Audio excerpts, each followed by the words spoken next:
Bilang watchdog nga po ng civil society, ano po yung mga binabantayan natin ngayon na kumbaga ay red flags dito sa nangyayaring mga deliberation? Right. So, number one, ang pinakaunang red flag na kailangan ng bantayan ay yung proseso.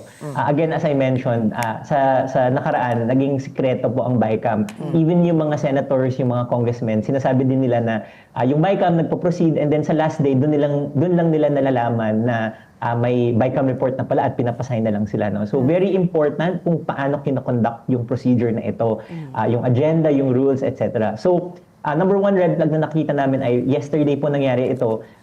We noticed that late nag-start ang BICAM po. The scheduled time I think was around 3 p.m. pero almost 5:30 na po siya nagsimula. Apparently, nagmi-meeting pala ang House members doon kay Secretary Vince Dizon ng DPWH. So very irregular yun. And then at around 8:30 p.m. to around 10:30 p.m., nag-pause din yung live stream. 2 hours din sila nawala because they were again discussing.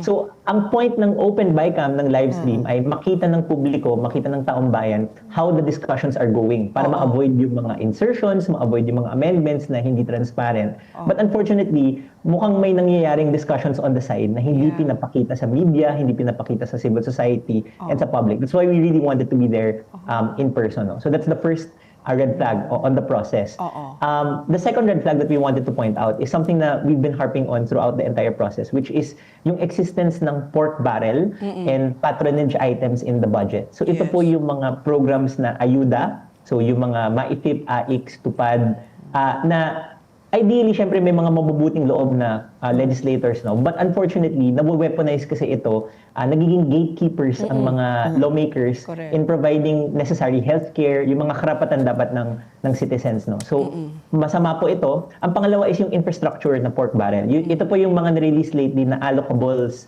or yung allocable shares kung sino yung distrito na nakakatanggap ng mataas na porsyento ng DPWH budget, no? So, naging form of pork din ito. So, we really wanted to flag this. So, these are 2 red flags that manifested in the first 2 days pa lang ng BICAM. So, on the first day, tinaasan po nila yung budget for MAIFIP na nalinis na sana ng Senate version but it was the House contingent that pushed na ma-increase ulit siya.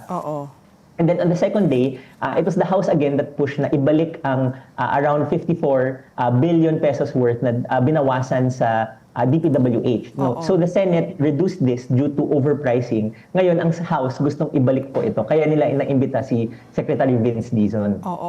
So ano ito, AJ, no? Itong mga red flags na nakita mo nga, no? Na feeling ko nga, sabi ko nga, we were just reading a news item na yung, it seems, no, yung Kamara de Representantes, sila talaga yung nag-aakyat, no, ng mga budget, especially from the national expenditure. And never mind if it is just, let's say, 10 to 20% increase, no? But most of it nagdo-double. Like sa DOH, from 24.2 billion na sa national expenditure, umakyat nga sa 51.6 billion para sa MyFix. Tapos, yung sa Department of Agriculture, yung farm to market roads, initially sa NEP, ito 16 billion, inakyat sa 33 billion. So, sabi ko nga parang, hindi yata sila nahihiya ngayon na idagdag pa rin, no? I mean, despite the public's outrage over all these insertions, they're still insisting on increasing the budget significantly, doubling it. So, and Senator Ping Lacson has already threatened na hindi niya pipirmahan. So, AJ, tayong mga civil society, ano pwede natin gawin? Kasi if you're just an observer, third party ka lang eh. Can you object? What can we do? Can we just raise the alarm again para mahiya itong mga legislators natin? Ano pwede natin gawin dito sa mga nakikita mo ng red flags? Yes, that's a very good question. No? What can we do?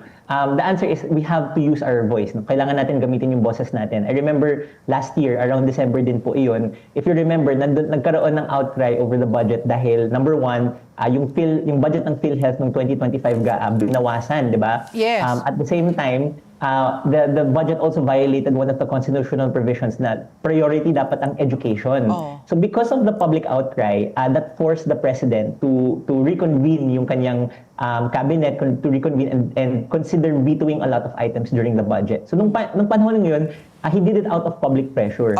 Ganun din sa ngayon. The reason that we have a BICAM that's live stream, the reason that we have the abolition of the small committee, for example, is because of civil society, members of the media, really pointing out these insertions, pointing out itong conflict of interest ng mga members of Congress in proposing these increases. So we have to raise a fuss over this. Kahit ipasa po ito ng BICAM, may opportunity for the President to pursue a veto. So yun ang pwedeng maging specific na panawagan natin, or at the very least mag-implement ng some sort of executive order na i-delay yung implementation ng anomalous or dubious projects na kailangan muna i-vet yung costing, halimbawa, if they really pursue itong pagtataas ng budget ng DPWH na naman.